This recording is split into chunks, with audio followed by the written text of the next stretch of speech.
Boom, pal. We are back for week 11 preview. Week 10's in the books, and this is MnM Going Deep with Kyle McCumber and Cole Mueller. Cole, I got to start you off with something a little bit different this time. Let's go. It's called Whose Ass is Hotter? I got four names for you. You got to put it in order. Flaming hot, sizzling, hot, warm. Got four names. Flaming, sizzling, hot, warm. All right, the four names. Frank Reich, Arthur Smith, Ron Rivera, Brian Dable. Rank them. Flaming hot. Ron Rivera. Sizzling. Arthur Smith. Hot. Brian Dable. And warm. Frank Reich. And I say that because Frank Reich, it's his first year in Carolina. Everyone knew that team wasn't going to be a good team this year, and so he could literally lose every game this season and still have next year. Maybe with Tepper as the owner, that's the only reason you might think he's on any type of seat, but no doubt I think he deserves another season as the coach. And then hot being Brian Dable, because he took a terrible team last season to the playoffs and was known to be like the genius behind the Bills before that. So give him 1 year that's bad, and then next season is his franchise tag year. And then sizzling, I'm gonna say fucking Arthur Smith, because I think it's now his third year in Atlanta, and going into his third year, not making the playoffs one time, if he doesn't get a wild card berth, I think you could very much say he's out. Now, I know that I think the ownership in Atlanta likes him and the coaching staff, so I don't know if they're going to change, but I think justifiably he would be the second most behind Ron Rivera, who I think just the ownership is pretty much ready to move on from Ron Rivera. I know that they're going to change. They want their guy. Yeah, so when they changed out their ownership this season, and I think he's pretty much they're giving him the respect of a Super Bowl winning head coach, or Super Bowl achieving, not winning. Yeah, head coach. But I'm in agreement with that. I would say maybe flip Dable and Reich. I don't know, just the reports out of Carolina with Reich not being great, but Dable not doing a great job in New York.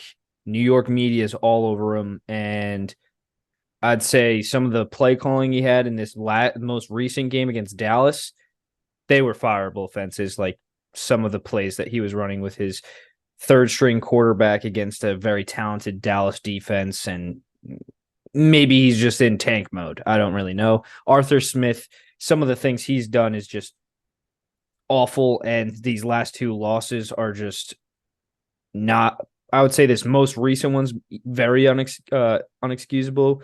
Losing to Kyler Murray first week back, not a very talented Arizona team. The week before this, losing to Josh Dobbs, who just got shipped there from Arizona, and then Ron Rivera ownership changeover. They're going to want their own guy. I think Ron Rivera also isn't coaching with all his heart right now, and because I feel like the Washington Commanders could be a little bit better than what they are. That's all my point is. Yeah, but I don't think he makes that decision to get rid of Chase Young and Montez Sweat. No, but I think he knows this is his last season. They changed ownership like 2 months ago. They know that everything's kind of changing tide, so he's just he's just the spot filler right now.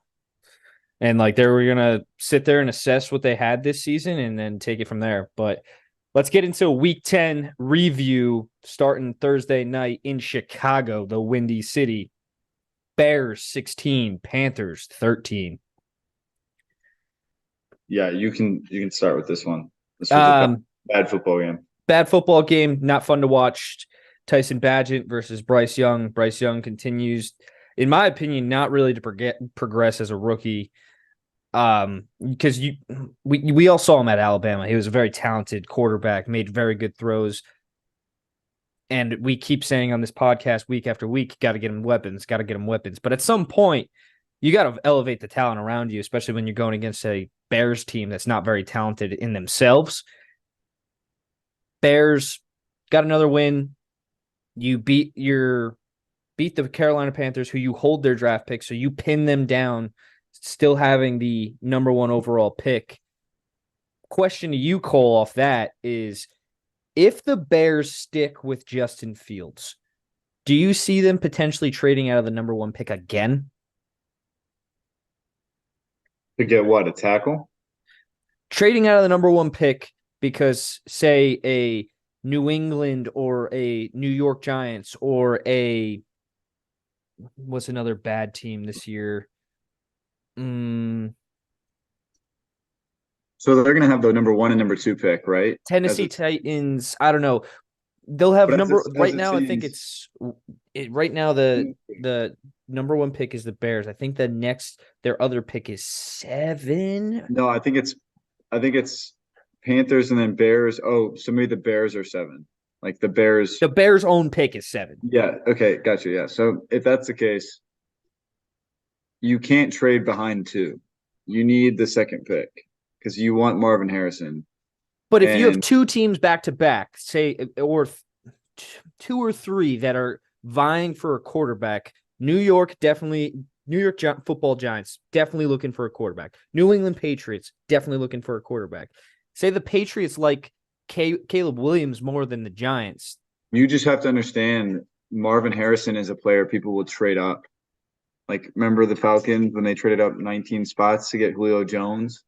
That's like the type of player that And Marvin that's Harrison is. yeah, it depends on how many spots you move back. But if you could solidify yourself to still maybe get Marvin Harrison, I definitely could see the Bears trading out of the number one pick again to feed one of these teams that needs a quarterback. Just an interesting thought I had. No, I don't disagree. But I don't think they're gonna give up the option to get a player of Marvin Harrison. But I could see him going to 2 or 3. That's why I'm saying New England or New York. But that's really all I had out of this game. We can press forward with Yeah. another Germany game that was Dogs. very uninteresting. I think the most interesting things out of this game were the Mac Jones, how pitiful his interceptions were, and Bailey Zappi doing the fake spike throw an interception. That this game is the Indianapolis Colts 10, the New England Patriots 6. Mac Jones looks terrible, gets benched for Bailey Zappi. Reports out of New England today is Mac Jones is going to be unactivated off the 53-man roster. They're going to elevate Will Grier off the practice squad, and it's going to be a competition between Will Grier and Bailey Zappi for the starting quarterback job. And the Colts get another win. Yeah, that was you have to look at the coaching decision there though too, with getting rid of Mac Jones, putting Zappy in for the chance to win the football game, and then just giving it away right away. Yeah, that was Turning it odd. over. But Colts are, they're sneaky playing winning football with Anthony Richardson out, and that's kind of what I was thinking is you have a more experienced veteran quarterback in Gardner Minshew, and you like that playing down the stretch. I'm not saying they're a playoff team, but if they catch a stride, all of a sudden, who they got this week? They play they They've in a got bye. They they've got a got a bye, bye, but then they have and they go to the winnable games out of Buccaneers. Yeah. their bye week. They have the Buccaneers, Tennessee Titans. I don't know. I don't think they can beat the Bengals. Steelers, they probably can't beat. Falcons, Raiders, Texans. So I mean, you can see 4 wins right there. Yep. So you can go 9-8. Maybe they get lucky, but all of a sudden, a team that people just think are written off, the Colts are putting themselves in a position where they could actually, make a playoff run and get in the playoffs over a team like the Buffalo Bills. Something like that. I would be a little bit more upset for as a Colts fan because you continue to win. Your draft pick just continues to slide backwards to get Anthony Richardson any sort of help, whether it be defensive or offensive. I talked about that last week. Yeah, I agree with your point on the coaching decision in New England. Like, why pull Mac Jones there when you do have an opportunity to win the game? Little odd. I guess they're just that frustrated with him because his one interception where he threw it like 12 yards behind the wide receiver straight to the defender was inexcusable. He was getting into arguments with Bill O'Brien on the sideline. Bill O'Brien looked furious, and Bill Belichick is losing hair by the day. We can press forward, though. Not much else to talk about in that game.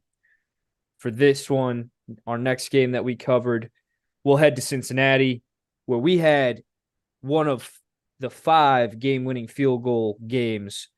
Houston Texans 30, Cincinnati Bengals 27. CJ Stroud leads the Houston Texans down the field to kick a game-winning field goal and beat Joe Burrow in Cincinnati. That was probably the second best game of the day. Yeah, or arguably the best. Yeah, I don't know. That was kind of like I felt like that game was even more of a like the Texans were ahead the entire game. Like it was almost lucky that the Bengals and I know they went ahead early or they tied it up and then the Texans came back and got the field goal, but it almost seemed like the Bengals were lucky that they stayed like they got that interception in the beginning of the fourth quarter or like middle fourth quarter, kept them in the game. But the Texans, like throughout the game, were just CJ Stroud had whatever he wanted. Every time that he got in third and long, backed up, I think they were like 6 for 11 on third and long. So it was just CJ Stroud is the real deal. He's balling out right now. He's playing on a different level. Looks legit, leading a Houston Texans team that in the beginning of the season we said probably didn't have the weapons to contend with teams like a Cincinnati. Joe Burrow does Joe Burrow things, keeps Cincinnati in this game, kind of gets outdueled here. CJ Stroud did throw his unlike him interception, his second of his career, which was different. But this game had everything: big plays, back and forth, just fun to watch. Came down to the wire, game-winning kick for the Houston Texans to knock off the Cincinnati Bengals, who still are in the driver's seat to get a wild card seed. And Houston Texans, looking ahead at a different game, just a little peek, the Houston Texans easily could win that AFC South division with already having a win against the Jacksonville Jaguars. Jaguars get smoked this week. We'll get to that. But Houston Texans got to be looking at that division thinking they have an opportunity to seize a divisional seeding for the playoffs instead of just a wild card. Yeah, no doubt. We'll see. I think the Jaguars aren't going to choke though. But I don't think so either, and I think we'll get to the Jaguars game, but my one look ahead for it will be I think this game that they just played against the 49ers will be not washed away, but a wake-up call for them, if I'll say. Yeah. Um What next game we have? Packers at Steelers in Pittsburgh. we go to Green Bay. Steelers 23, Packers 19. Cole, go off about this lateral that wasn't a lateral. Yeah, people should just watch it if they care about it. I'm not going to get into well, I will. There's 3 things involved in this call. One, if you're going to call the play, don't say call stands like a pussy. Confirm the call as the refs. If you're going to review it, don't just say it stands because you don't have evidence, because in a lateral situation, there's always 100% evidence. There's always 100% evidence, science, that you can see if it went forward, backwards, or equal to where the person threw the ball. That's why you have yard markers. So confirm the fucking call, but you're too much of a pussy to do it, and you don't. So what do we look at? That was a yard behind the line of where the horizontal plane of where fucking Kenny Pickett threw the football. Now, two, when you fucking review the play, like what are you looking at there? First of all, let the play go. So let the play go. Don't just fucking call it. We know we have fucking times now where you let the quarterback just get in a mosh pit and then he'll get driven back for 5 seconds and they still don't blow the whistle. Don't blow the whistle on something that's like so potentially a fumble because it's a lateral. Like it's so close to call. And then third is just fucking if you're gonna review it, how do you not overturn that? Looking at every single type of view and angle that you've had. So I don't know. That was I'm not gonna say that was the game, but Packers definitely get a field goal on that play. And then you're going down. I don't know how circumstances change after a score happens earlier in the game, but Packers at least have a field goal in that possession. And then you also have to score just a field goal then on that one of those two game winning drives that we threw an interception because we had to score a touchdown. So the two other keynotes are like Jordan Love's interceptions in crunch time, but I don't fault Jordan Love. I think this was the best game I've seen him play. Oh, I am in agreement with that. I was liking what I saw out of Jordan Love watching that game. And the first half, especially, I don't think the Packers were in this game if Jordan Love, like the only reason we were playing, our defense was playing so shittily against the Steelers offense. Like Steelers offense, their run game looked like the Tennessee Titans from 2 years ago. Like we could not stop Najee Harris, who has like the lowest yards per carry in the NFL in the last 2 seasons. I He couldn't was believe getting how 5.8 yards. I couldn't believe how much the Steelers faded away from the run. Yeah. They were gashing you guys up in the first half, and then like it just seemed like you weren't stopping them, but they were more predicated on passing the ball to Kenny Pickett, which made no sense in my mind. And then the the other thing is like if we could have stopped the run earlier in the game, changes how we play in defense. But uh, I mean, I don't think Kenny Pickett did anything. No, Kenny Pickett played bad football. Like there was a pick six we should have had from Devondre Campbell that went right through his hands, and that would have been another turnover for a touchdown.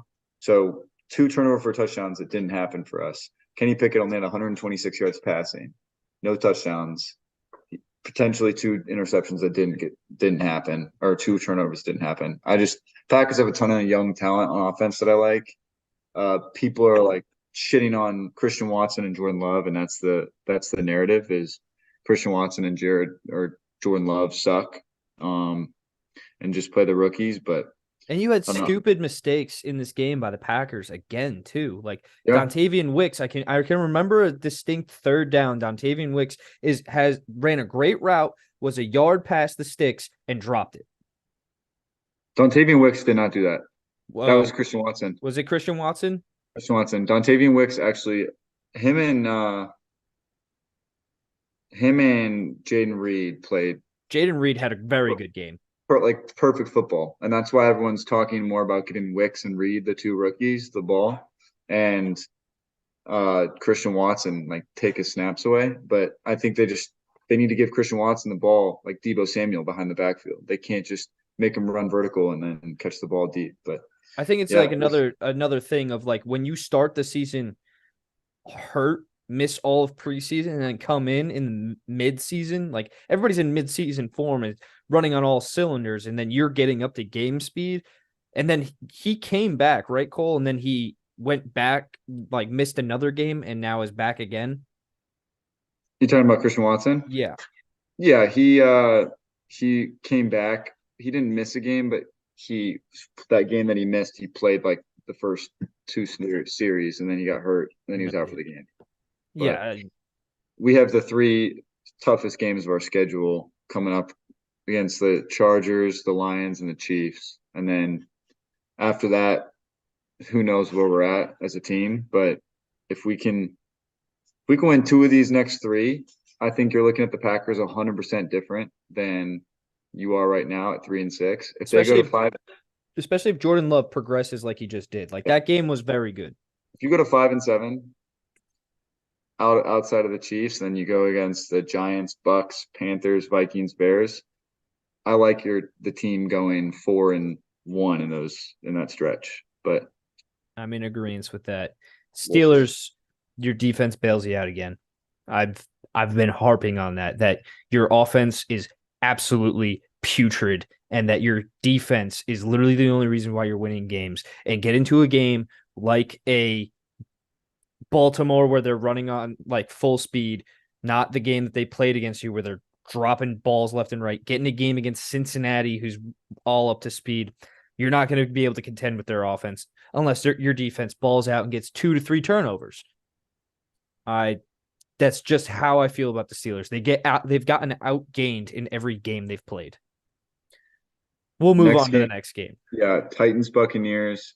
Buccaneers looked good in this game, and I was watching right next to a fucking what do you call it?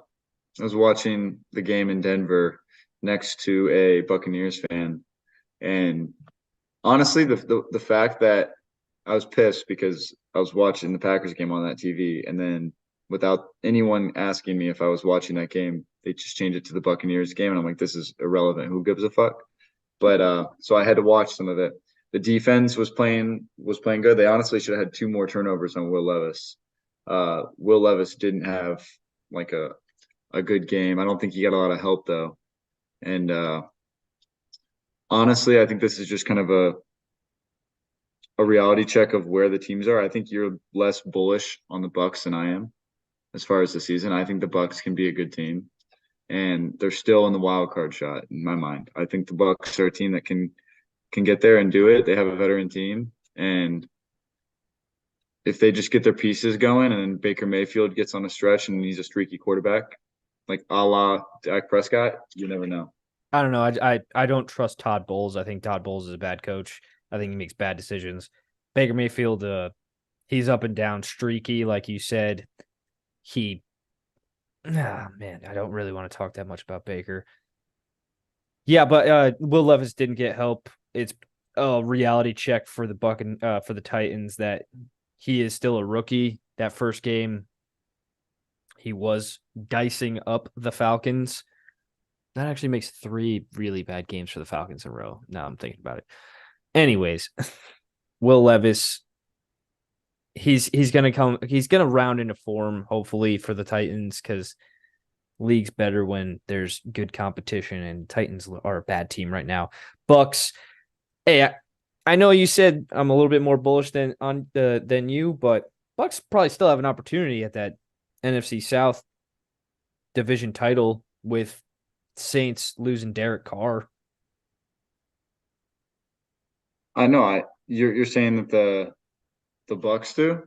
Yeah, I mean they could potentially win the NFC South title. Did the Saints didn't lose Derek Carr? Yeah, he got hurt. Did he really? Yeah, Jameis Winston ended that game. What, okay, Saints, Vikings. Jameis Winston, Saints. Okay, Do you want to just skip that? Yeah, yeah. Jameis Winston threw 2 touchdowns and 2 interceptions. Can we go to that game? Yeah, because I saw that game because I was at a sports bar for the game, and it was like 30 something. It was 28 to fucking 0. It was like insane Vikings, and then Saints came back, and then I It know the Vikings won, but it was I think 24-3 and possibly then 27-3, and then the Saints came yeah, back. it was 27-3, and then it was like 27 to 24 or some shit like that. It ended 27-19, but for a while there it was 27 to not 27, 23-19. Okay, all right. The Saints had opportunities to win/tie this game several times. Jameis Winston, though, 13 of 25, 122 yards, 2 touchdowns, 2 interceptions, had one of the most outrageous plays of the day, rolling to his left, scanning back to his right, saw a wide open wide receiver all the way on the right side of the field, threw it, and a Vikings defender tracked it down, and the Saints wide receiver was able to moss the guy and catch it in the end zone for a touchdown. Unreal that he decided to throw that ball, but it was fun seeing Jameis back on the field. Yeah. Josh Dobbs does Josh Dobbs things. Pets his genie lamp and the Vikings get another win, I think the Vikings defense is probably not going to get talked about by a lot of people, but the Vikings defense holding the Saints to 19 points and holding them to even less before Jameis even came in is pretty remarkable. We talked about it last week. Brian Flores getting that unit back together, and the Vikings being able to rally as a unit and potentially getting that ever elusive seventh seed in the NFC. I think right now the Vikings are a favorite to clinch that seventh seed. Yeah, no, I agree. I think that's Vikings getting that win and the Packers losing just kind of takes me out of that hope for the playoffs. But I just got to find happiness in the small things. One thing though, I did see a report that they're going back to Jaron Hall. No, I they're don't not. know if that's I will look it up right now, but I did see something that they might go back to Jaron Hall. It'd be foolish. All right, next game we have is the Browns at Ravens. So this game was another one where it just looked like the Ravens were like no chance the Ravens would lose this football game, especially how hot they came out. And then the Browns just felt like that game lasted forever too. I feel like that game never, it was just a long game. I think it was on probably the longest of the 1 p.m. slate. That was a statement win for the Browns. I think that was like a season defining win. If you guys can, obviously it sucks. I know Deshaun Watson, we both kind of like joke about, and you don't really need him on your team, but the news today about him out for the year, all the odds changes. So like, I think they went from plus 2,500 to win the Super Bowl to plus 5,000, and they went from plus 225 to win the division to now plus 450. Like literally every odds their odds go in half to make the playoffs, to win their division, to win the Super Bowl. And it makes sense because the tighter the competition, the more you want a trustworthy quarterback. I don't think Deshaun Watson is everything you need, but I'll let you take this one. I think PJ Walker can get it done, at least to get to the playoffs. So at 6-3, you can get to the playoffs. That's all you need. It's not PJ Walker who's going to play. Who's going to play? They're officially announced DTR is going to start on Sunday against the Steelers. You happy about that? Dorian Thompson Robinson. I mean, I've went to work obviously today, get the report pretty early in the morning. You texted me and I just wrote back, yay. Because that's a Browns fan right there. You were given the dollar in front of you. You had your hands on it. You're pulling it back towards you to use on a nice ice cream cone in a hot summer day, and someone snatches it from you, or there's no ice cream that you want anymore at that ice cream truck. Really bad analogy or metaphor, but yeah, no, that's the life of a Browns fan. Everybody talks about you're paying this guy $230 million and he's done nothing for you. Yeah, I mean, that second half against Baltimore is literally why you traded for him. That was the exact picture that Andrew Berry and Kevin Stefanski had in their minds of what they could have at quarterback if they had an elite level talent. They could be down in AFC North divisional games and come back and beat our rivals, which have historically just owned us in the last 4 years since we've come back to the NFL. It just fucking sucks, man. But it was a great game. I'll go back to the game. It was a great game. I thought that the Ravens really went away from their run game, which I thought was odd because they were getting good chunk plays in the first half. They always had a lead on the Browns, so I didn't understand why they weren't pressing on their run game more.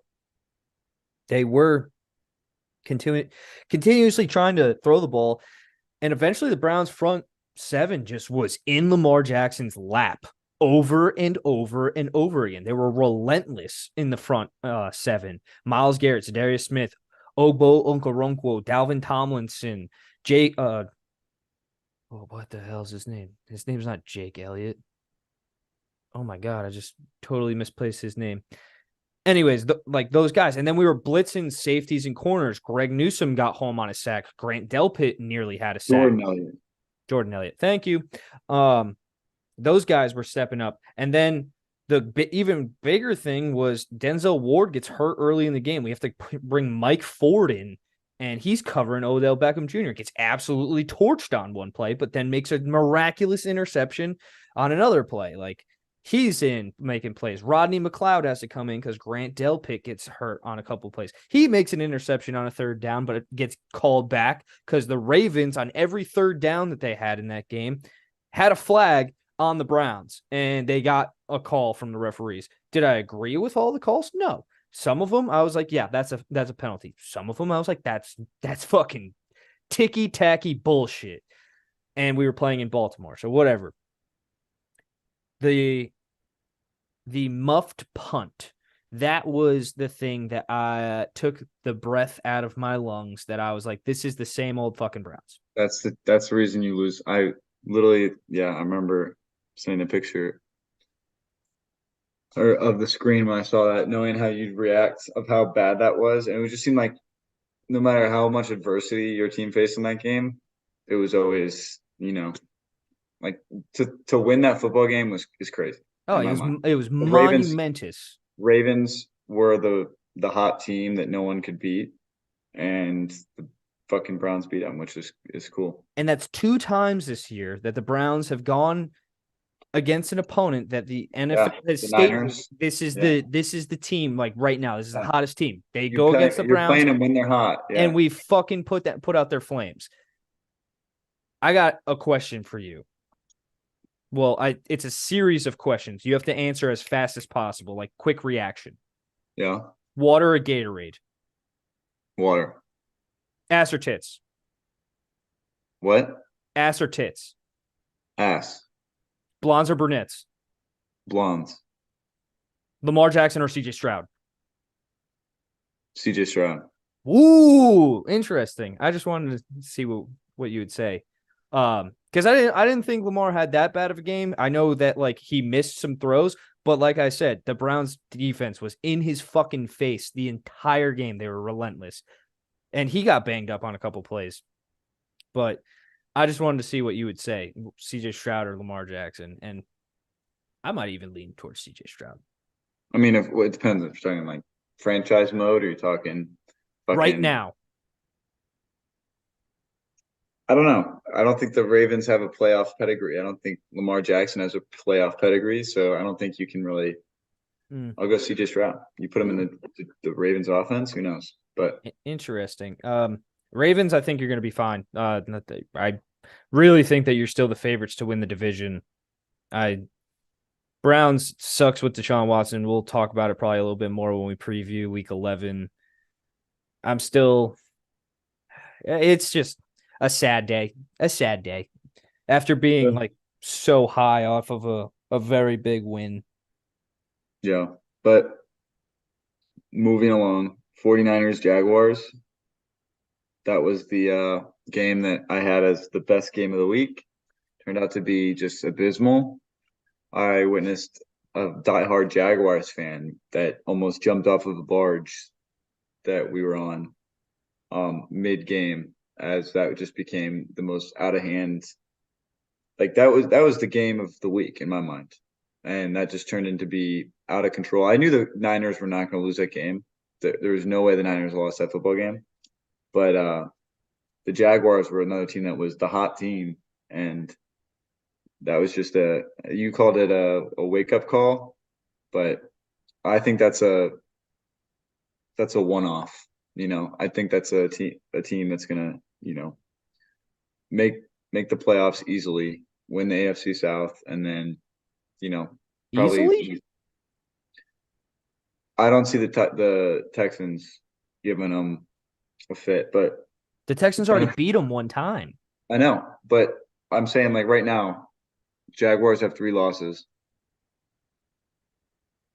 4 You, losses. it's gonna be the determining factor in between the two of them, right? It's gonna be the fact that the Texans lost against the Panthers. Could be. That game right there is probably going to be the difference between the Texans being either a wild card out of the playoffs or winning that division. But I think you're right. I don't think Trevor Lawrence is as bad as we saw. I think the 49ers went into their bye week, put a lot of things together, added Chase Young to their defensive line across Nick Bosa. Chase Young looked pretty solid. The defense as a whole looked like a cohesive unit again. They were another team that brought their coach out of the booth and put him on the sideline. I don't know how much that of a difference that makes, but that's two teams that have done that and they look a little bit better. Steve Wilkes going from the booth down to the sideline. Jags, I don't think you're that bad of a team. I think you made really dumb mistakes in this game and really got ate up.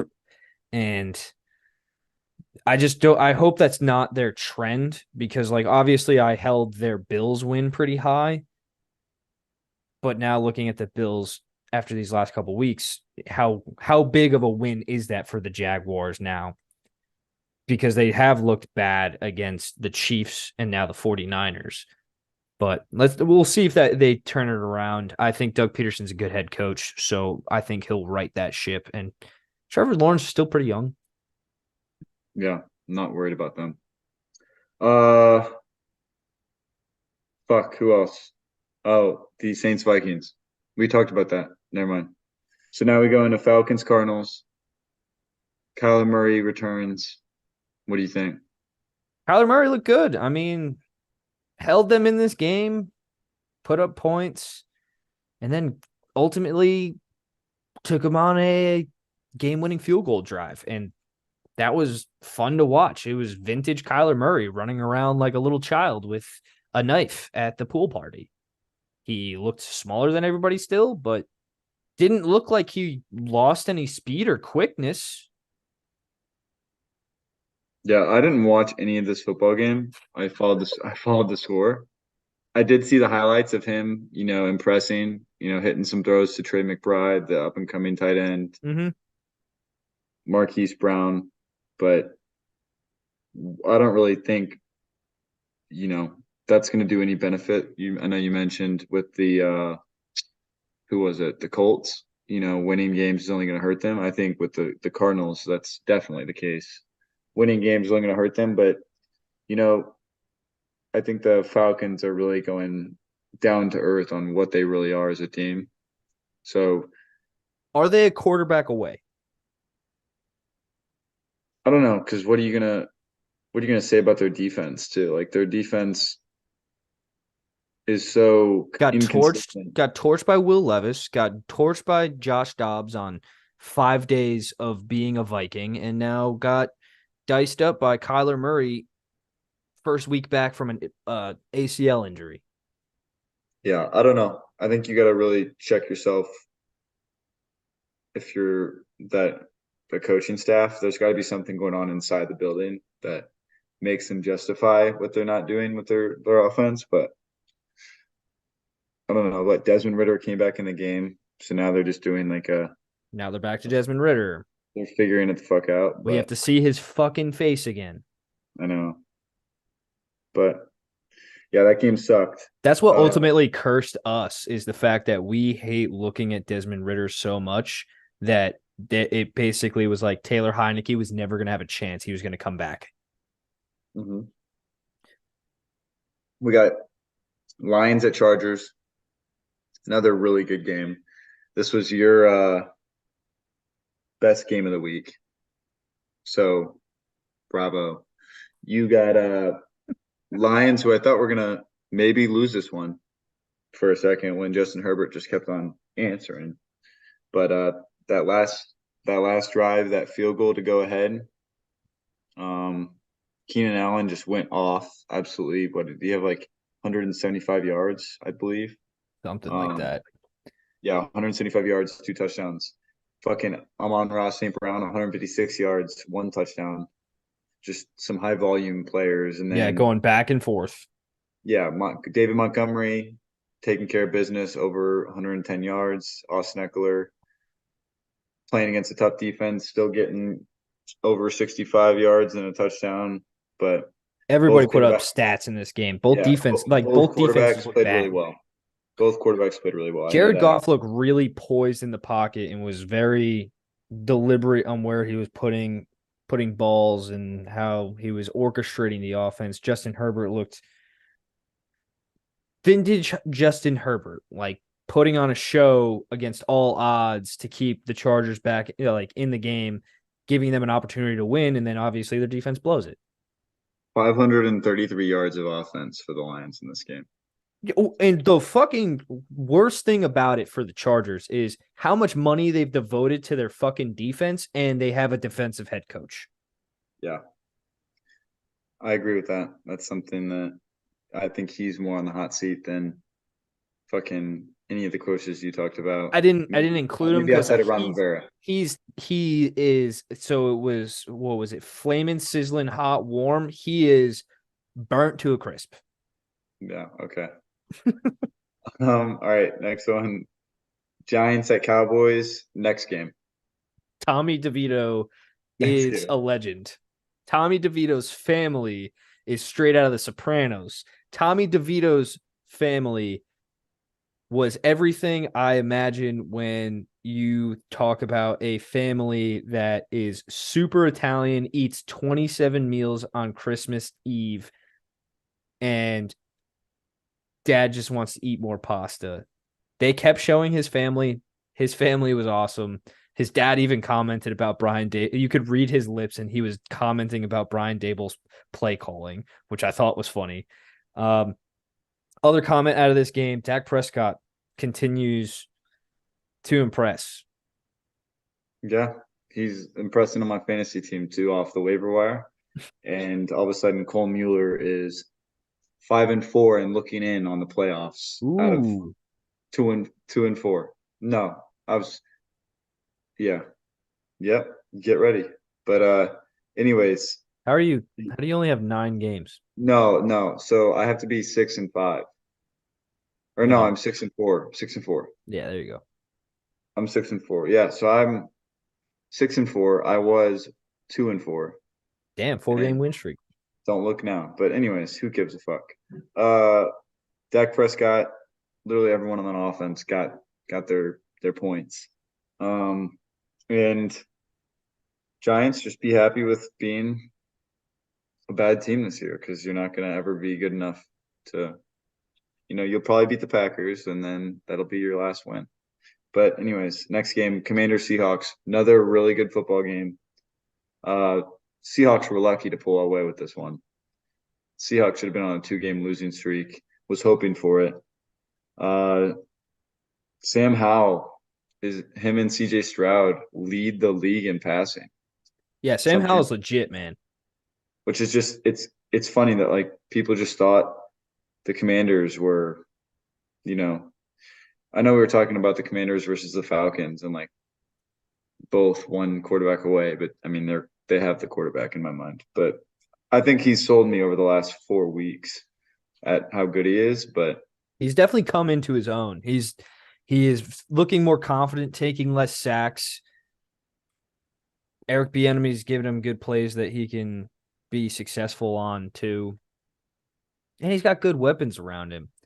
yeah, For the Commanders, you guys were like, we're not going to make the playoffs this year by giving away Montez Sweat and Chase Young, and now without them, Sam Howell's keeping you in games against pretty good teams in the NFC. yeah. That's But impressive. guess what? You're giving up 490 yards of offense, Yeah, and their that's why you're defense is not going to bad. win. That's why you're not going to win. Their But defense is bad.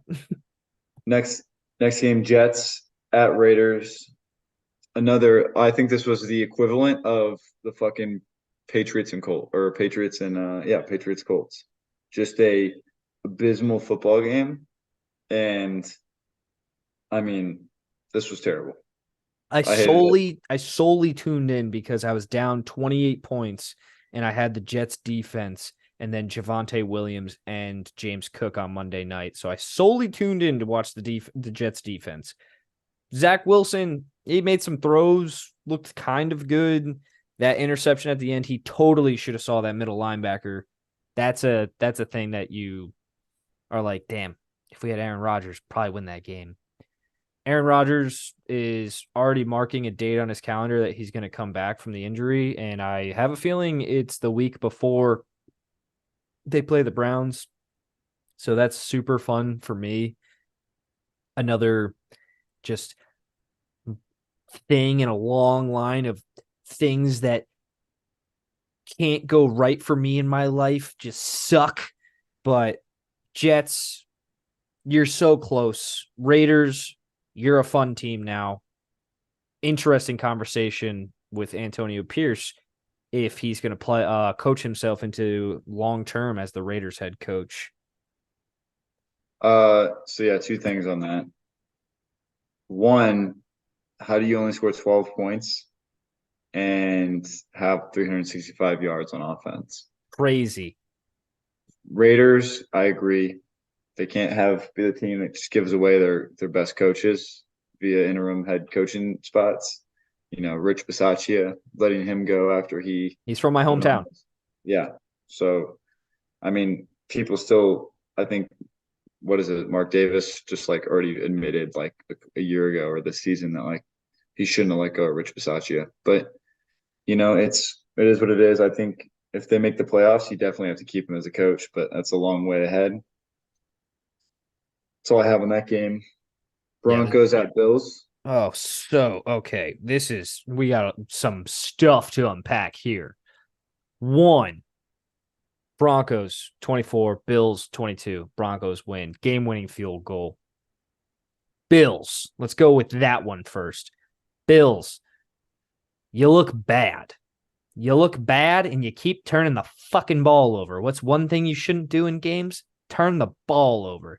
Also, when your star, maybe not star, but your workhorse or budding star running back, James Cook, fumbles on the first play of the game and you don't put him back in the game a quarter and a half later is absurd to me with how Josh Allen has turned over the ball, how Tyler Bass has missed field goals, how people on the Bills receivers have dropped balls. Like, it was absurd to me that the first play of the game, he fumbles, and then you put him in the doghouse immediately, and you're running 33-year-old Latavius Murray out there. Some of those runs Latavius Murray had, if James Cook was in the game, he probably busted for a touchdown. And then when you put James Cook in the fucking game, he starts fucking running like a madman. And then you finally score your first touchdown on his back. And then the ensuing next 3 drives, you don't give him the fucking ball. That angered me. The Cortland Sutton touchdown was incredible. Oh, that was nuts too. Did you see that throw and catch? Yeah. That was like when I saw that, I was like, the Broncos are winning this football game. And I'm like, that's just I've been there as a like what the Bills are going through is what I went through as a Packers fan. Like for all of the 2010 and 2020, like those 10 years, Packers have always, I'm not every year, there's different Been like years. right fucking there. It's like they have the roster and then they just play like middling seasons, but they make the playoffs. They just make it stressful for like, you know, the run the table seasons where you're 4-6 and then you win 6 games and then you go deep in the playoffs. Like I think the Bills are that team. I think the Bills are a team that's going to go deep in the playoffs still. It's just they're making it extremely stressful. They're firing their fucking head coach, or not their head coach, but their coaching staff. And I mean, I think it's good for them. Joe Brady, we don't forget 3.5 years ago, he was the most hyped like coach you can ever imagine coming out of LSU. That offense with Joe Burrow, Jamar Chase, Justin Jefferson, all those guys, Clyde Edwards-Helaire, he was the mastermind. Mm-hmm. And now, I mean, he's the offensive coordinator. I couldn't think of a better person to do it with Josh Allen, and so we'll see. But Broncos have firmly entered the conversation of, oh shit, that might be a formidable opponent for a wild card in the AFC now. I don't know about I don't know. Beat the Chiefs and then the Bills. So if they beat the Vikings on Sunday Night Football Okay. this coming week, in which we can work our way. How about we just work our way in, and we'll start with Sunday Night Football. Will be a little unique. So second down preview. We're going We'll into just do, second down now just because we're on the Broncos. We got to talk Broncos. and we'll just do Sunday Night Football. We'll go back to the Thursday night. But What's the line first? Vikings at Broncos. Broncos 2.5 point favorites. Damn. So I'll say, and you would have never thought that, but the Broncos, if they can beat the Vikings and go on a 4-game win streak, go to 5-5, yes, I think they're in the wild card conversation. Russell Wilson looks like old Russell Wilson the last couple of weeks, and that's where you're like, oh damn, this team could be dangerous because they have a really good running back in Javonte Williams. They Love have the scat back Jaleel McLaughlin. I don't like how they give him the ball that much. Yeah, I mean, I think Javonte Williams deserves 20 carries plus a game. Yes. And then their receivers, like Cortland Sutton has always been like one of those budding players that you think can become like a true Good. wide receiver one. He just didn't get the volume. Same thing with Jerry Jeudy. I mean, he's not a wide receiver one, but he's a solid wide receiver two. Marvin Mims is dangerous. Yeah, and he was Marvin Mims from the Jets. Yes. Yeah, so I mean, or am I thinking of Denzel Mims? I don't know, Oh, that might be Denzel Mims. but Marvin Mims maybe just the better version of Mims because Denzel Mims is not on the roster anymore. But Music yeah, is my savior. This is why I'm hot. Marvin Mims. and then so anyways, that's gonna be a good game. But you want to go to the Thursday Night Football? Bengals Yeah, at Ravens. Broncos fucking let me touch on this one. Let me touch it a little bit. Let me touch Broncos, Vikings. Interesting. Josh Dobbs, if he plays, I don't know. I just read that fucking Jaron Hall is coming out of concussion protocol. Who knows? I would keep starting Josh Dobbs. I think we're in agreement on that one. Nice shirt, by the way. Yes, I would probably agree if the Broncos win this coming game, they firmly submit themselves into the ballot of the AFC wild card. AFC is just so fucking stacked, man. Vikings, can they go on what would it be, a 5-game win streak? That'd be impressive. Vikings. Yeah, they're at 4 right now, right? I think you're right. Yeah. Don't Yeah. think now they're 1-4. Yep. And Now then they're gonna be that'd be 5 in a row. yeah. Okay. So two hot teams going in here. So Bengals at Ravens. A massive game. What'd you What's the say? line? Oh, Bengals at Ravens. Ravens -3.5. Ravens -3.5. I think if the Bengals win this game, they're right there in a 50-50 race for the AFC North. If they Which would be win it, really which would be really impressive if they could go in at Baltimore, win that game. All of a sudden, as a Ravens fan, you're feeling a lot more, nervous from being 7-2 to now 7-4 in a busy AFC North division. But that's that's probably a the word to second. describe it. That's the second best team. Or the second best game. I'm sorry, second best game of the week. Yeah, no, Bengals would firmly cement themselves into the conversation of claiming the division again if they win this one. I don't think T. Higgins is going to play. That's a big out for the Bengals, and I don't think Sam Hubbard is going to play either. Ronnie Stanley and Marlon Humphrey are out for the Ravens. For the That's Ravens, also two big losses. that was the other thing I was going to bring up. So AFC North games are always really fucking tight. Like it's always a battle. I think the Bengals playing the Houston Texans last week and losing is a big thing to include into the conversation of this game because the Ravens did get banged up against the Browns. Playing 2 AFC North opponents in a row is tough. So I would say that the Bengals, I feel like it leans their way, and also they're kind of entering that conversation and that mode of they can't lose any fucking more games, or else they fall into that conversation we're having about the Bills of being in danger of not making the playoffs. They play the Ravens, then the Steelers, then the Jaguars, and then end the season with Steelers, Chiefs, Browns. Yeah. That's tough. That and 2 games in between are Colts and Vikings. All right, next game. We have Chargers at Packers. Green Bay wearing the alternates. They're 1-1 in their alternate uniforms, so that just means we're gonna tie the game. But we are 3-point underdogs at home. Chargers are coming off that loss, but I mean, what, 41-38. Their offense has been rolling the last 3 weeks. The last 3 weeks they've had incredible offense, and then their defense has been playing good football up until this last week. Packers are finally starting to get some progress on their team. If they can get Quay Walker back on defense, their budding star inside linebacker. Don't want to call him a star yet, but I mean, we get Jair Alexander and Quay Walker back. That's a huge boost. I kind of like the Packers in this football game. I know it's one of those games that we shouldn't win, and we don't match up necessarily great against Austin Eckler, but I don't know. It'll be a good one, hopefully. Yeah, that would probably be your biggest fear is Austin Eckler running the ball down your guys' throat. That's just what it is. But I think heavy favor to you guys that the Chargers are traveling to Green Bay. Statistically, the Chargers are terrible traveling east. Never eat. Yeah, east.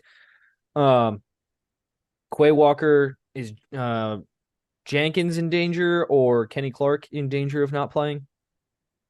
Kenny Clark's gonna play, but Uh, Quay Walker and Jay Alexander are the two that they hmm. haven't played the last 2 weeks. What about Elton Jenkins? Did he get hurt? He's questionable. He's playing. Okay. The Packers have this thing where every player on their team is questionable every week, and they just don't practice, and that's why we go into Sundays and we start really slow, is because our whole team doesn't practice. That is So a wild strategy. Anyways, Chargers don't travel well going east. They did just have a very tight game. Packers looked very good offensively in that game against the Steelers. If I was you, I would really just hope to put some fucking points on the Chargers after the Lions just basically exposed their defense. You have a playbook right there of how to attack their defense. 41 points. You said how many yards? 500? yeah, 400 or something like that. I think 530. We'll see. It's right there. It's right there for the taking for you guys. It's right there for you guys to reclaim your idea of getting a 7th seed, which is going to be super hard. What do we have next game? Steelers at Browns. Browns 1 point favorite at home in Cleveland with DTR. What do That's we think? criminal. What am I thinking? I'm thinking that going coming off that really big win against the Ravens, I was like, we just can't fall into a letdown against Pittsburgh and let our guard down and not perform up to the ability to that we can play at, like we just saw against the Ravens. That's what I felt like. Now with the Deshaun out for the season, I just want competitive football for the rest of the season so that I'm happy on Sundays and potentially the Browns win. I think our like you just ran through our numbers of playoffs and things like that. I think our playoff hopes took a big hit this weekend. It's like we get a win, the Bengals and the Bills lose. So now they're hungry to get back into the race. Now we have a backup quarterback playing. Shit could hit the fan real quick. And that's what that's kind of how I feel as a Browns fan, is that it might just go south from here. Yeah. Yeah. Well, the good thing is you'll still be 6-4, and that's going to be good enough for a wild card spot. So, but Not with our schedule coming up. Yeah, I don't like DTR playing in that football game, but okay. The Steelers, Broncos. Then we play the LA Rams. They're bad. But then it's Jacksonville, Chicago sucks. Houston Texans, New York Jets with most likely Aaron Rodgers back, Bengals. You guys could just lose two more football games. I'm serious. You guys could go 12-5. But anyways, next game, Cardinals at Texans. Texans 5-point favorites at home in Houston against the Kyler Murray Cardinals. What do we think? Interesting. Kyler Murray comes back. He's an underdog now against the CJ Stroud led Houston Texans. That is interesting. Maybe Kyler Murray keeps this interesting. The Cardinals are going to be a little bit more frisky now, I think. I agree. I don't know if they're playing the football that they need to play to win, but 5 points is definitely a game that they could definitely stay in the game for. But I think the Houston Texans fan base, like I'm excited to see Houston kind of own their team. It's been since like the Andre Johnson, Matt Shaw, Arian Foster era Matcha. that they've started to, their fan base get invested. But yeah, it should be a decent one. Next game, Titans at Jaguars. Jaguars 7-point favorites. Damn. No respect. No respect for the Titans. This week has a ton of lines that are out incredible. Out the ass. Yeah. Jags. Time to reclaim the throne of the AFC South and undo how embarrassing that loss was on Sunday against the 49ers. You want to know how you do it? You put a fucking pummeling on the Tennessee Titans. That's how you do it. Put the wheels back on, baby. Let's ride, as fucking Russell Wilson fucking says. Broncos country is now riding. Titans, I don't know, man. I feel like the Titans are like you traded away Kevin Byard, so you were sellers, and then Will Levis gave you hope, so you didn't sell Derrick Henry and DeAndre Hopkins. I don't know, man. Like I feel like they got caught in between there, and they only have 2 wins. Yeah, that's going to be. I mean, no, the Titans are 3 wins, I think. Yeah. 3? Okay. Yeah. But I mean, 7 points is a lot. That's all I'll say. That is a big spread, yes. Raiders at Dolphins. Dolphins 13.5 points. Wow, no respect again. And that made me think legit. Like, I'm like, what happened? Is Devontae Adams and Max Crosby not playing? Like, why is it 13.5? But we'll see. I don't know. I don't know about that game. I could also see, if Zach Wilson and that team are able to get 370 yards, how many yards can the Dolphins get? So Yeah, I mean, and the Dolphins just had a bye. They get Devon A-Chain back. He's going to be running young and wild and free, like the rookie he is. Tua could probably really gash up the Las Vegas secondary with Tyreek Hill and Jalen Waddle.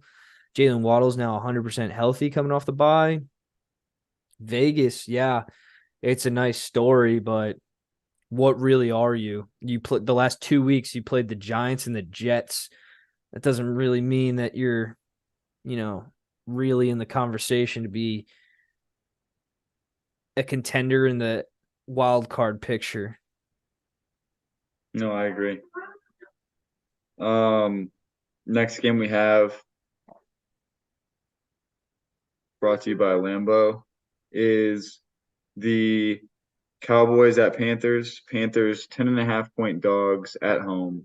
Ooh. Another massive line, but can't say I don't disagree with it after the Cowboys and what they've been playing like. Panthers coming off their bye. Let's see if they can get their second win of the season. But Panthers not on a bye last week. They played on Thursday Night Football. Sunday day and Sunday night football bye. Yeah, Cowboys 10.5 point favorites. That makes a ton of sense to me, especially with how Dak Prescott's played the last 2 weeks, even though they lost against the Philadelphia Eagles. Um, I would I'm just gonna say it right now. Favorite for this week, Cowboys, right there. I'm just gonna circle that one and star it. The Cowboys. Okay. Yeah, Panthers sucks that you don't have your first round draft pick, man. Just sucks. Yeah. Been there before as a Browns fan, so We will go Bears at Lions. Lions 8-point favorites at home. eight Justin point. Fields is back. Yeah, Justin Fields is back. Bears fans got to be remiss about that. Got to be a little bit happy. Maybe there'll be some more jive in their step on offense. Maybe get DJ Moore the ball a little bit more. Khalil Herbert should be returning pretty soon too, and he had an impressive game against the Commanders last time we saw him. That should be pretty fun for the Bears too. Lions, keep pushing, baby. That division is yours for the fucking taking. Dan Campbell told Lions fans this past week, wear your diapers because my play calling is going to make you shit your pants. So put some diapers on, Lions fans, because you might have to shit your pants through the rest of the season. Amen. Giants at Commanders. My God. Commanders 8.5 points. Does it Favorites. does it feel like to you that this is like the fourth time we've seen these two teams play each other this year? It feels like they've played already twice. Like, how is this? I don't know about that. I just think that every game you watch the Giants, you're just like, why the fuck do we have to watch this game? Which you don't. That's the benefit of them playing at 1 p.m. Yeah, This game does not need to be on a TV. it doesn't need to be featured. Sam Howell's probably. I hope Sam Howell dices him up. But I mean, that's about all I have for that game. Fucking yeah. Fucking yeah. Buccaneers at 49ers. 49ers 11.5 point favorites at home against the Bucks. A game where I if the 49ers weren't coming out so hot, I'd easily hit the Bucks. Bucks had a big win against the Titans. They started out kind of slow, but finished strong.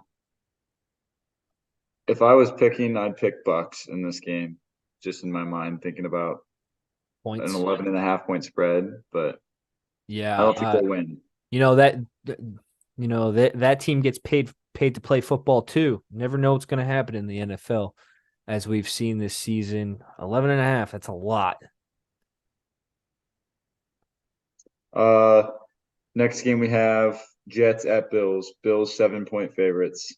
Another big spread for a team that's fucking what, two or four and No, no two five. two and 2-4 in their last 2-4 in their last 6 games.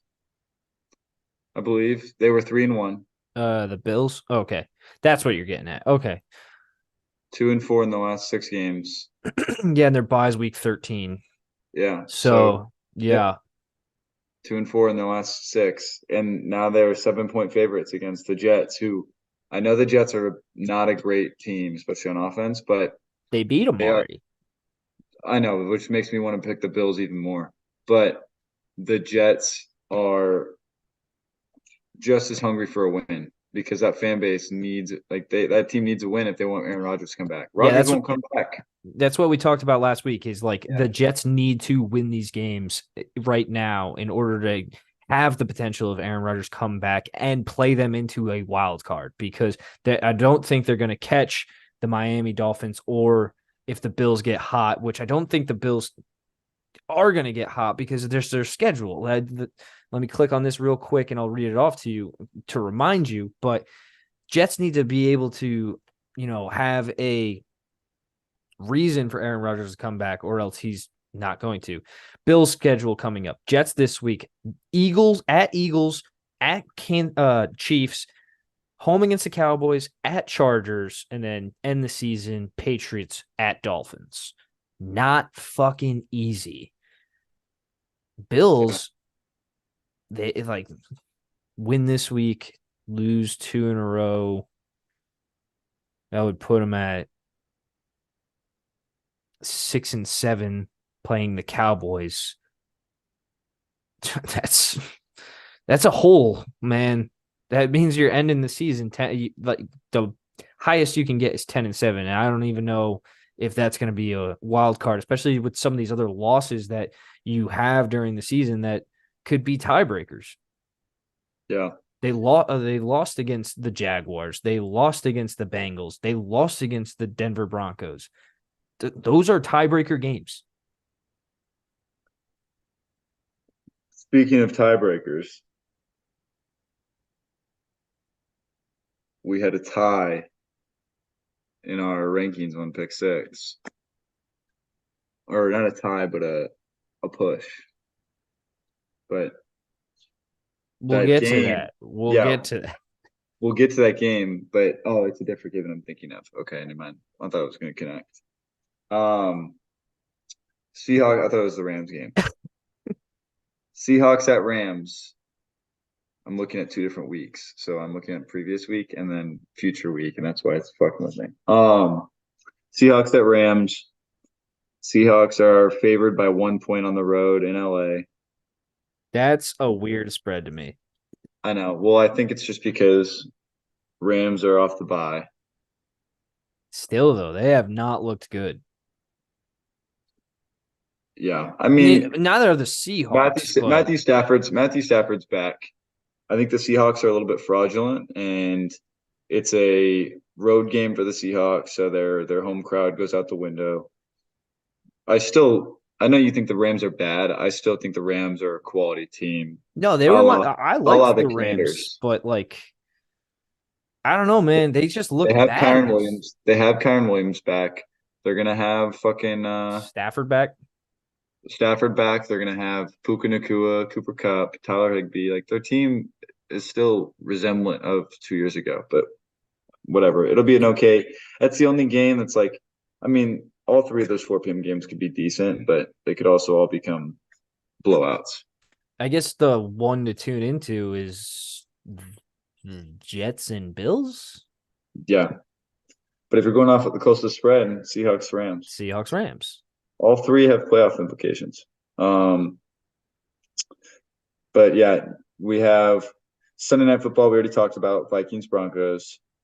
Monday Night Football, Eagles at Chiefs. I think the best game of the week, the Super Bowl matchup from this past season.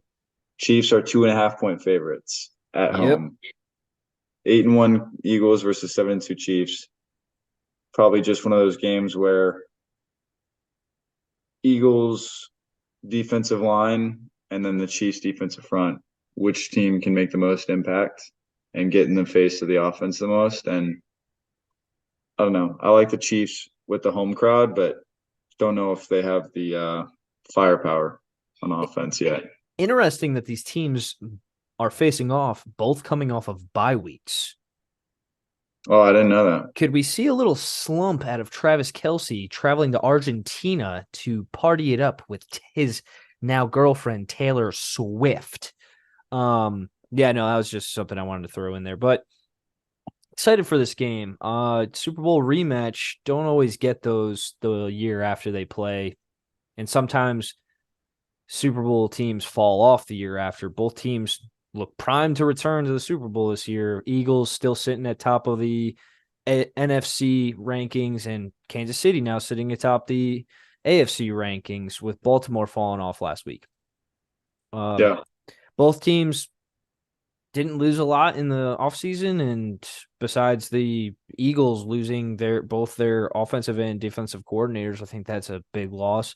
And then Chiefs losing Eric Bieniemy. I think the wild card in this game is Steve Spagnuolo. We talked about him last week. He knows how to draw up fucking good defense. He has 2 weeks to prepare against for this Eagles offense. I think that's the wild card in this game is the Chiefs defensive game plan. I like that take, but I don't like your pick. All right. So going into third down, locks and upsets. Your lock and my lock were the same last week with the High Cowboys. five. Boom. We I got it know. right. Upsets. I won with the Raiders over the Skin of Jets, your and you teeth. and you lost the Titans Yeah, I was against riding the high Jets. on that Will Levis train. I am off that train now. So Titans, Cole, Titans and Chargers have really fucked me up these last like 3 weeks. So fuck those two teams. so Cole goes 9-1 on locks. You go to 5-5, Good. and upsets. I won, so I go to 5-5, and then you lost, so you go to 5-5. So you're 500 on locks, 500 on upsets. I'm 9-1 on locks and 5-5 on upsets. But just I'm gonna go right into mine. I have again as my lock. I have the Cowboys over the Patriots. Cowboys. Cowboys. We're both Cow- riding the All right, sweet. And then my upset, I have the Vikings. I was debating Vikings. going Packers, but I think I'm more inclined on the Vikings on their win streak right now. Vikings over the Broncos. Hmm. Hmm. Give me the Bengals over the Ravens. Okay. And then going into our fourth down, the best and sneakiest matchups I have is the best matchup, Eagles Chiefs, obviously, Super Bowl rematch. And then the sneakiest matchup, Jets Bills. I think that's Ooh. that's a sneaky implication game where Bills are going to make it close because they always play bad in close games, but I think they win that football game. Bills. Yeah. But Hmm. that's on my I'm not doing it as a pick. I'm just saying. Yeah, I mean I like the pick as a sneaky matchup because I Jets already knocked him off one time this year. Aaron Rodgers gets hurt on the third play of the game, Fourth. and then the fourth play, the Yeah. fourth, I don't know. And then Jets have a miraculous win. Garrett Wilson has a crazy catch to set it up. Bills looking a little fraudulent right now. They just fired their offensive coordinator. Who are they? Maybe the Jets just stomp them out. Crazy. I like that pick for sneaky. Best matchup, I'm going to go differently than you. I'll go Ravens Bengals. I love AFC North matchups, man. Ravens Bengals these last couple of years has been a good one to watch. Have been in was in the playoffs last year against each other, and that sucked because Tyler Huntley played. But Lamar's back. Lamar's looking good. Wasn't a MVP. Was playing at an MVP level until he ran into the Browns defense last week. Sweet, but we already talked about that one. Sneaky matchup. I'm going to take a really out of left field one here. Texans Cardinals. I think that might be a sneaky matchup. I love watching CJ Stroud play. CJ Stroud, front runner for rookie of the year, inserted himself into the MVP conversation now. Can the Texans chase down the Jaguars and win the AFC South? Who knows? Cardinals, I think they got a little bit of pep in their step now with Kyler Murray back. And I don't think that this 5-point line is, I understand it, but, still think that's a lot of points for, getting a Pro Bowl caliber quarterback back. Just know that these two, yeah, it's kind of a fun game because beginning of the year, everybody's power rankings said these are the two worst teams in the NFL. Yes. And now you're looking at like both teams, even though the Cardinals are 2-8, with Kyler Murray and the way they played last week, completely different kind of like, expectation around them. But I mean, yeah, I think it'll be a close game and it'll be a fun one with a lot of offense. Pick six. So from last week, Cole goes to 4-1-1. We both pushed on the Chargers Lions game. Yep. And then we're gonna go. You went 2-3-1. Yep. So we were both, or I was 29-25 last week, and you were 27-27. I now am at 33-26-1, and you are at 29-30-1. So I have 4 games on you now. I was at 2 games on you, No, and then no, you were I not. yes, it was. We were tied. No, we were tied the week before last week. Hmm. Yeah, I'll I pull promise. it up. I do this every week right here. For everyone I who wants to. I make a graphic every week. But yeah, so I mean, let me just verify for you. I'm verifying as well because it's written on the graphic.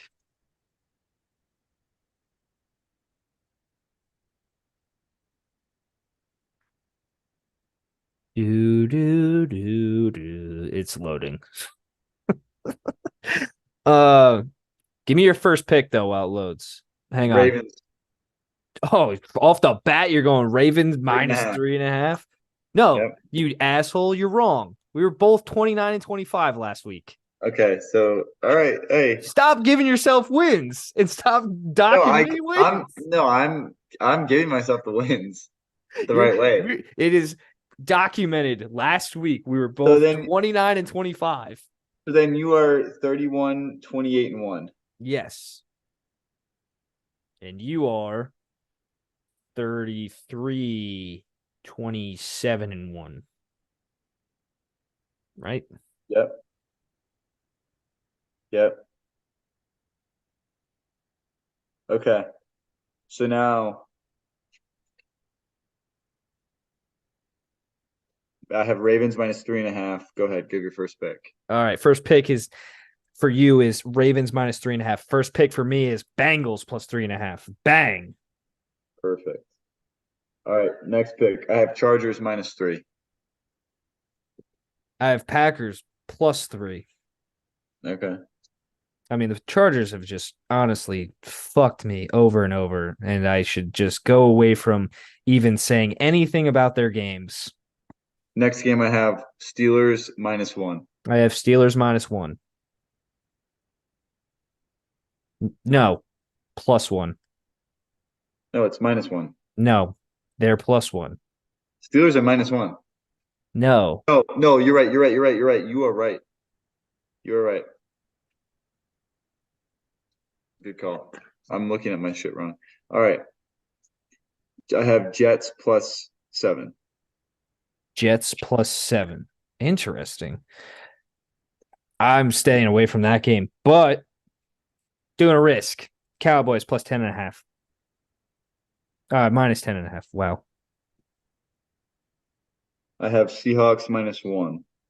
Seahawks -1. I'm going to join you on that one.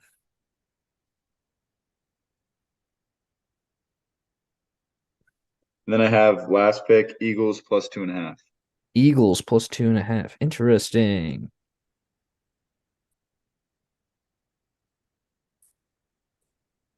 Gonna fade you. -2.5 Chiefs. No, no, actually, no, I don't like that. That came out of my mouth and I was like, no, no, not doing it. Give me the Jags to rebound -7. Jags -7. Okay. All right. All right. That's our last segment. Who's got Our the juice? last segment is Who's Got the Juice? Last week I highlighted Adam Thielen having a crazy season with receptions, and then he threw up an absolute dud on Thursday Night Football against the Bears, but also the Panthers offense is just shallow and pedantic. Anyways, this week I've got one for you. You mentioned his name earlier in this fucking podcast, and I just wanted to highlight him again for how big of a day he had.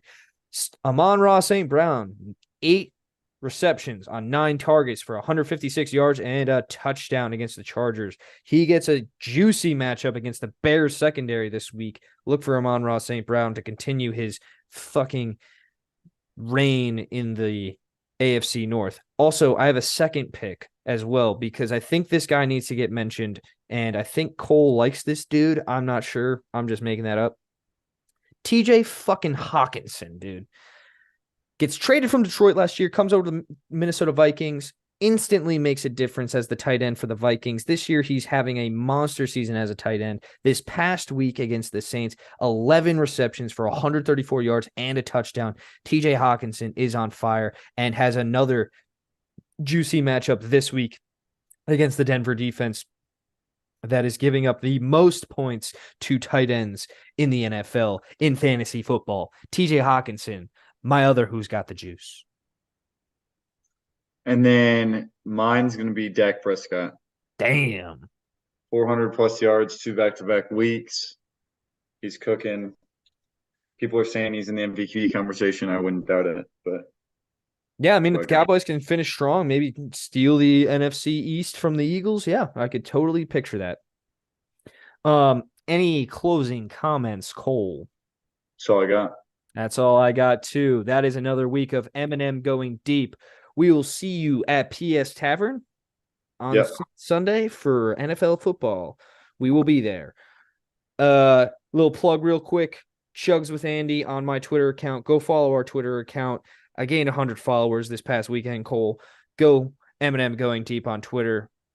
Posting some clips and stuff. Have a good week, everybody. Hope your team wins.